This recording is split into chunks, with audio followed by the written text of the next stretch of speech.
శ్రీమహాగణాధిపతయే నమః. ఐం మహాసరస్వత్యై నమః. శ్రీగురుభ్యో నమః. తల్లక్షాధిక వర్షపూర్వభవతో రామస్య దివ్యాత్మనః. తల్లక్షాధిక వర్షపూర్వభవతో రామస్య దివ్యాత్మనః పూజా స్వాత్మ వికాస తత్పర గుణైః సమ్యక్కృతా తత్పునః కర్తుం భాగ్యవశాద్ధి ముక్తినగరే నిర్మీయతే మందిరం. నేత్రా కోటి తపస్విలోక విహితా మోదేన శుద్ధాత్మనా. నా విశ్వభారత మహాకావ్యంలో రామాయణము రామచంద్రుని గురించి రాస్తూ ఈ మాట అన్నాను. తల్లక్షాధిక వర్షపూర్వభవతః రామస్య దివ్యాత్మనః. కలియుగములో 5127 సంవత్సరాలైంది కలియుగము. దీనికన్నా ముందటిది ద్వాపర యుగము. అంటే కలికి 4,32,000 సంవత్సరాలైతే ద్వాపర యుగము 8,64,000 సంవత్సరాలు. దానికి ముందటిది త్రేతాయుగము 12,96,000 సంవత్సరాలు. త్రేతాయుగములో రామచంద్రుడు జన్మించాడు అంటే ఇంచుమించు యుగాంతములో జన్మించాడు అన్నా ఆ 8 లక్షలు తక్కినది 1,00,000 సంవత్సరాలు కలుపుకున్నా 8.5-9 లక్షల సంవత్సరాలైంది రామచంద్రమూర్తి ఈ ప్రపంచములో పుట్టి. తల్లక్షాధిక వర్షపూర్వభవతః. అదిగో అప్పుడున్నటువంటి రామచంద్రుడు. ఆయన ఉన్నన్ని నాళ్ళు విశేషంగా పూజించారు జనాలు. ఆయన అవతారము చాలించిన పిమ్మట లక్షల సంవత్సరాలు ఆయన్ని పూజించారు. అయితే ఎప్పుడో దుర్మార్గుల పరిపాలనము వలనను అనేక భౌతిక కారణాల వలనను రామచంద్రమూర్తి పూజ అయోధ్యలో చేసుకునే భాగ్యము ప్రజలకు దూరమయ్యింది. తల్లక్షాధిక వర్షపూర్వభవతో రామస్య దివ్యాత్మనః. దివ్యాత్ముడైనటువంటి ఆ రామచంద్రుని యొక్క పూజ స్వాత్మ వికాస తత్పర గుణైః సమ్యక్ కృత. ఒకప్పుడు రాముణ్ణి ఆత్మవికాసము కోరేటువంటి ఆత్మవికాసము గల మహనీయులు ఎందరో కోటాను కోట్ల జనావళి భక్తావళి పూజించారు. అయితే కొంతకాలం మళ్ళీ ఒక 600-700 సంవత్సరాలు మళ్ళీ ఆ పూజకు భంగం ఏర్పడింది. ఎందుకంటే అయోధ్యలో మందిరమే లేదు. తత్పునఃకర్తుం. మళ్ళీ రామచంద్రుణ్ణి పూజించుకోవడానికి అన్ని చోట్ల రాముడి పూజ జరుగుతూనే ఉన్నది. కానీ ఆయన క్షేత్రమైన ఆయన అధివసించిన నేల అయిన అయోధ్యలో ఆ అవకాశము లేదు. దానిని మళ్ళీ తత్పునఃకర్తుం భాగ్యవశాద్ధి మన అందరి పుణ్య విశేషముతో అదిగో అక్కడ ముక్తి నగరే నిర్మీయతే మందిరం. మోక్షప్రధాన నగరములలో మొట్టమొదటి నగరము అయోధ్య, మధుర, మాయా, కాశీ, కాంచీ, హ్యవంతిక, పురీ, ద్వారవతి చైవ సప్తైతే మోక్షదాయకాః అన్నారు. మోక్షదాయకములైన పురములు పట్టణములు ఇవి అన్నారు 7. దానిలో మొట్టమొదటిది అయోధ్య అన్నారు. అటువంటి అయోధ్యలో రాముడి పూజ చేసుకునే వీలు లేదు. ఏదో జరుగుతూ ఉన్నది. కానీ జరగవలసినట్లుగా అంత ఉదాత్తముగా జరిగే అవకాశానికి ఒక భేదం ఏర్పడింది. ఆ ఏర్పడిన భేదము తొలగిపోవాలని మళ్ళీ ఒక మహానుభావుడు పూనుకున్నాడు. నిర్మీయతే మందిరం నేత్రా కోటి తపస్విలోక విహితామోదేన పుణ్యాత్మన. ఆయన ఒకడు కాదు, కోటి మహర్షుల మహాత్ముల పుణ్యవంతుల తపస్సులన్నీ ఆయన రూపంగా ఉన్నాయి. కోటి తపస్విలోక విహితామోదేన. విహితామోదుడు అయ్యాడు ఆయన. అందరి యొక్క తపస్సుల చేత ఒక రూపము దాల్చాడు. ఆ తపస్సును శక్తిగా తీసుకున్నాడు. అయోధ్య రామమందిరానికి శ్రీకారము చుట్టాడు. అదిగో అటువంటి వాడు 10 కాలాల పాటు క్షేమముగా ఉండుగాక అని నా విశ్వభారత మహాకావ్యములో రామచరిత్రను వ్రాస్తూ ఈ శ్లోకంతో ఆ చరిత్రకు ఒక శిఖరాయమానముగా దాన్ని ముగించాను. అంటే ఆనాటి నుంచి ఇంత మహనీయుడైన శ్రీరాముడు అని ఆయన వైభవాన్ని వర్ణిస్తూ ఈ కాలానికి మళ్ళీ అయోధ్యలో ఆయన్ని పూజ చేసుకునేటువంటి ఒక యోగము అనేక కోటాను కోట్ల మహాత్ముల పుణ్యాత్ముల తపస్వి జనుల కోటి తపస్విలోక విహితామోదేన పుణ్యాత్మన శుద్ధాత్మన అటువంటి శుద్ధాత్ముడైన ఒక నాయకుడు మహానుభావుడు అటువంటి పుణ్యాన్ని కట్టుకున్నాడయ్యా. మనందరికీ పరమానందమును కలిగించే అదృష్టాన్ని మళ్ళీ మన మనస్సులలో అనుకుని ఆనందాన్ని పొంది ఆ అయోధ్యారాముని యొక్క పాదాలు పట్టుకునే ఒక అనుగ్రహాన్ని కలిగించాడు కదా అని చెప్పాను. అలా శ్రీరామచంద్రుని యొక్క గుణగణాలు విశేషాలు ఎన్నిసార్లు ఎన్ని మార్లు ఎంతమంది ఎన్ని కోటాను కోట్ల జీవరాశులకు కోటాను కోట్ల మహనీయులు చెప్పినా తరగనది రామ వైభవం. రామాయ రామభద్రాయ రామచంద్రాయ వేధసే రఘునాథాయ నాథాయ సీతాయా పతయే నమః. అటువంటి రామచంద్రుని యొక్క మాహాత్మ్యము మనము ఎన్ని విధాల చెప్పినా తక్కువే. తాటక పూజ్యురాలనుచు తాపసులెల్లరు కొల్చిరియింపునన్. ఒక సమస్య ఇచ్చారు, ఎందుకో ఈ క్షణం గుర్తొచ్చినది. తాటక పూజ్యురాలు. ఏమండి తాటక ఎట్లా పూజ్యురాలు అవుతుంది? విశ్వామిత్ర మహర్షి యాగము చేస్తూ ఉంటే తాటక ఇటువంటి రాక్షసులందరూ ఆ రాక్షసీ జనము వెళ్ళి అందులో రక్తాలు వర్షించి ఏమేమో భయంకరముగా చేసి ఆయన యాగము జరగకుండా మహాత్ములను చాలా కలతపెట్టారు. అప్పుడు ఆయన దశరథుల వారి దగ్గరకు వచ్చి ప్రార్థించాడు, నాయన నాకు రామలక్ష్మణులను పంపించు, ఇలా రాక్షస బాధపడలేకున్నాను అన్నాడు. ఆయన మహర్షి కదా, ఊరికే ఇలా శాపజలం చల్లితే చాలదా? చాలును, ఆయన అంత గొప్పవాడే.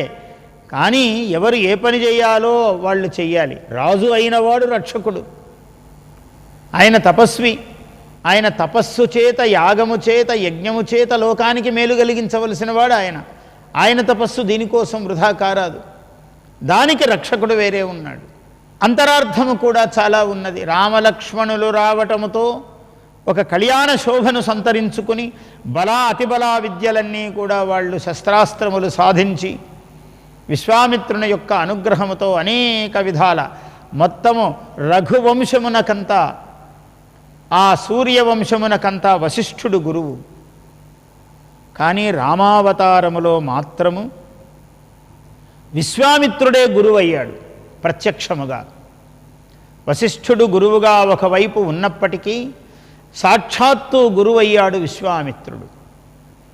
అందుకనే విశ్వామిత్రుడు ఎంత తపస్వి ఎంత మహాత్ముడు అంటే గాయత్రీదేవి ఆయనకే దర్శనమిచ్చినది.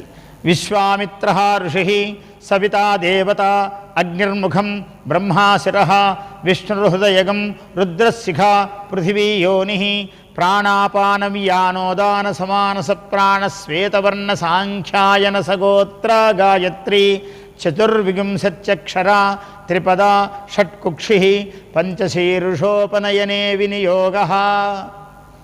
అమ్మవారు గాయత్రీదేవి.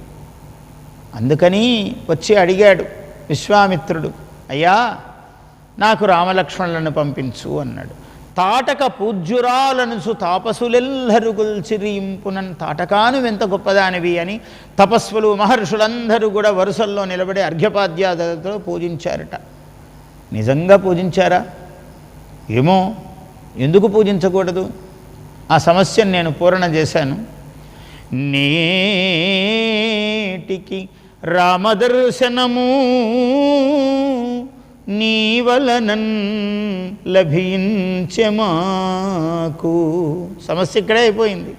ఓ తాటక ఎంత గొప్పదానివి తల్లి నీవు, నీ అనుగ్రహము వలన కదా, నీవంటూ ఒక దానవు ఉన్నావని కదా రాముడు నిన్ను సంహరించే వ్యాజముతో అరణ్యానికి వచ్చాడు.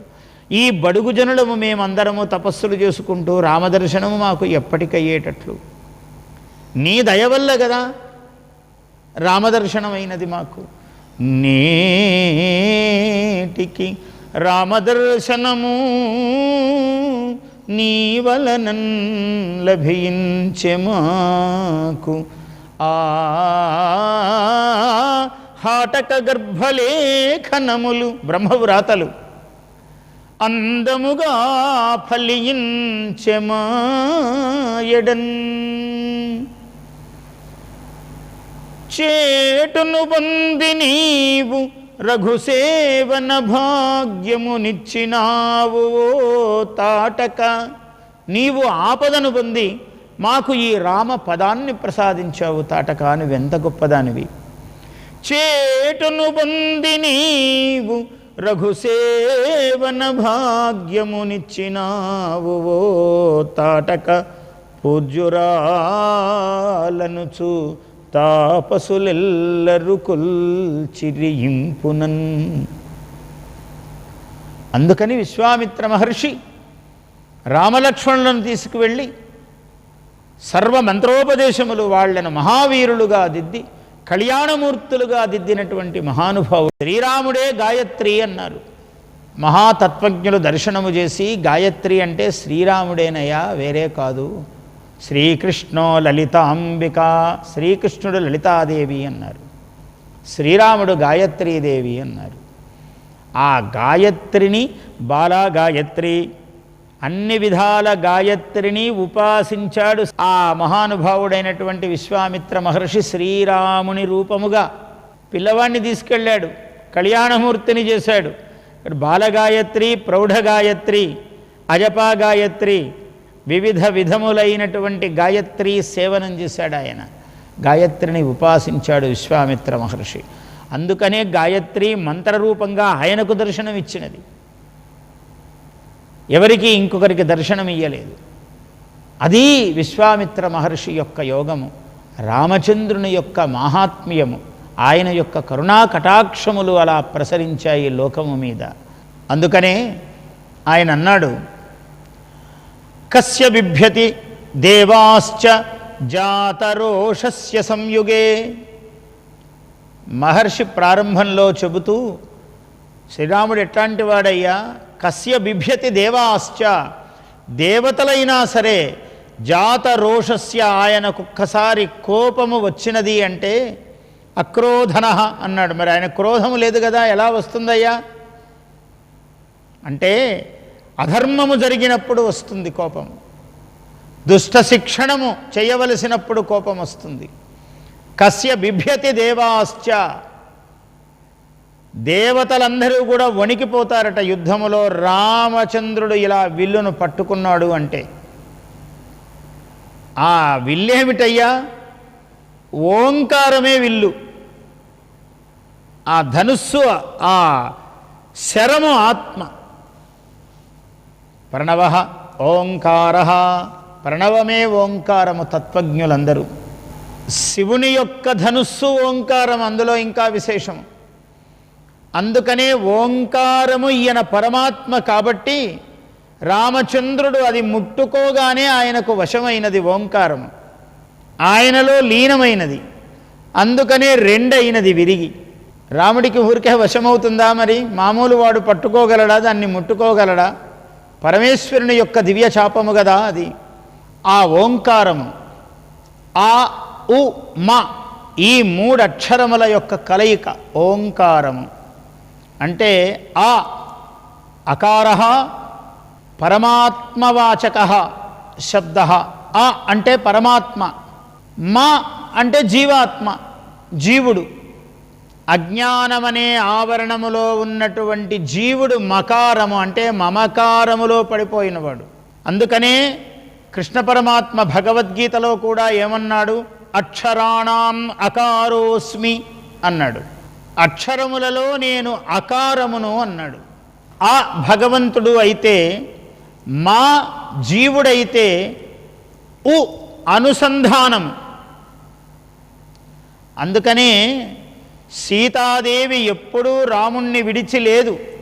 నేనెప్పుడూ రాముణ్ణి విడిచి లేనయ్యా, భాస్కరేణ ప్రభాయథా అన్నది అమ్మవారు. భాస్కరుణ్ణి, సూర్యుణ్ణి వదిలి తేజస్సు ఎలా ఉండదో రాముణ్ణి వదిలి సీత అలా ఉండదు. జీవాత్మ పరమాత్మల యొక్క సంగమము ఇలా ఉంటుంది ఎప్పుడూ కూడా. అంటే జీవాత్మ అయిన వాడు పరమాత్మయందే లీనమై ఉన్నాడు.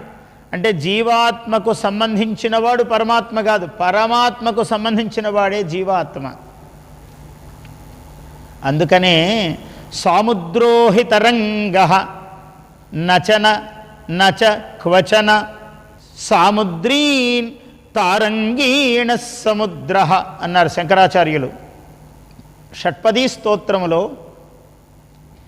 అలకు సంబంధించినది సముద్రం కాదు, అహంకారం అవుతుంది. నువ్వు నావాడివి స్వామి, నేనేం చెబితే అది వింటావు, వినాలి, నువ్వు నావాడివే అని భక్తుడు అహంకరించరాదు. ఎందుకంటే అలా సముద్రాన్ని, ఓ సముద్రమా నీవే నా మనిషివి, నీవు నాదానివి అని సముద్రాన్ని అన్నదనుకోండి, అలా చాలా అనౌచిత్యం భాషిస్తుంది. అందుకని జీవుడికి సంబంధించిన వాడు పరమాత్మ కాదు, సముద్రములో ఉన్న కోటాను కోట్ల కోట్ల కోట్ల అలలలో ఒక అల సముద్రములో ఉన్నది, అలా భావించాలి. కోటాను కోట్ల కోట్ల జీవరాశులలో ఒకడు నీవు, ఏ జీవి అయినా. ఈ సర్వజీవరాశి సమామ్నాయము పరమేశ్వరుడు, ఆయనలో ఒక అంశము. త్రిపాదూర్ధ్వ ఉదయిత్ పురుష యత్పురుషం యదధు కతిధా వ్యకల్పయన్. కాబట్టి ఊర్ధ్వ ఉదయిత్, ఆ 3 భాగాలు మొత్తం, అందులో ఒక భాగము జీవుడు. అందుకే ఒకటి నభోమండలము, ఒకటి భూమండలము, 2 పాదాలు పెట్టి తృతీయ పాదం ఎక్కడ పెట్టాలి అన్నాడు త్రివిక్రముడు ఆ త్రివిక్రమావతారములో. కాబట్టి ఆ మధ్యలో అనుసంధానముగా ఉన్నది ఆ ఉ మ, ఆ ఉకారం. ఆ అనుసంధానకర్త గురువు కావచ్చు. జీవాత్మ పరమాత్మలు ఎలా అయితే పరమాత్మ అయిన రామచంద్రునికి జీవాత్మ అయిన సీతాదేవి బాహ్యముగా దూరమైనదో, మళ్ళీ ఇద్దరినీ ఒకటి చేసేటువంటి వాడు గురుస్వరూపుడైనటువంటి ఆంజనేయ స్వామి.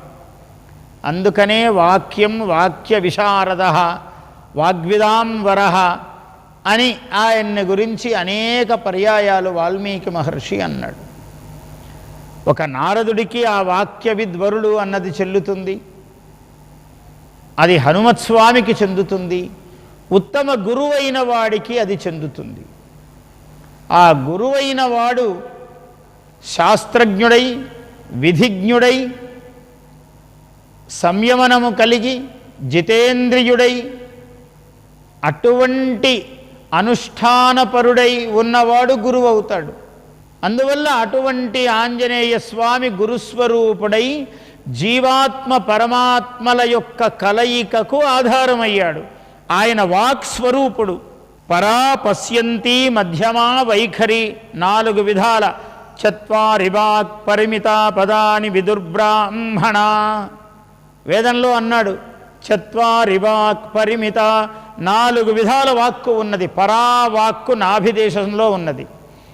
పశ్యంతి హృదయంగత, మధ్యమా కంఠదేశస్థా, మధ్యమా స్వరము, ఆ మధ్యమా వాక్కు రూపము కంఠంలో ఉన్నది. వైఖరి విశదామత, వైఖరి.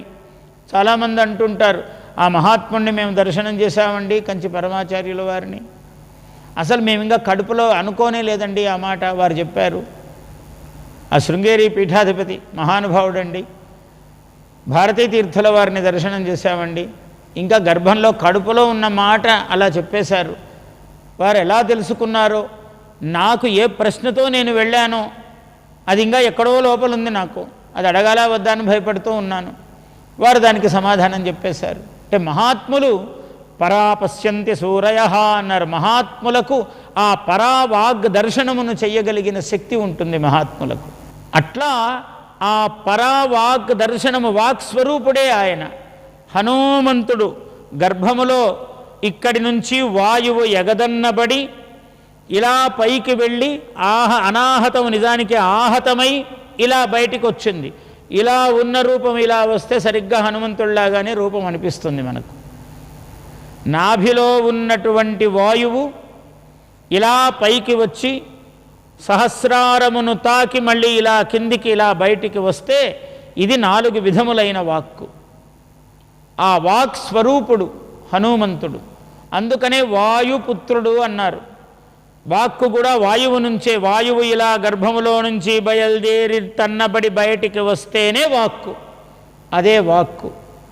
అటువంటి వాక్కును వాగ్దేవతారూపముగా వాల్మీకి మహర్షి రామాయణముగా లోకానికి అందించిన మహానుభావుడు. ఆయన రుణము తీర్చుకోలేనిది.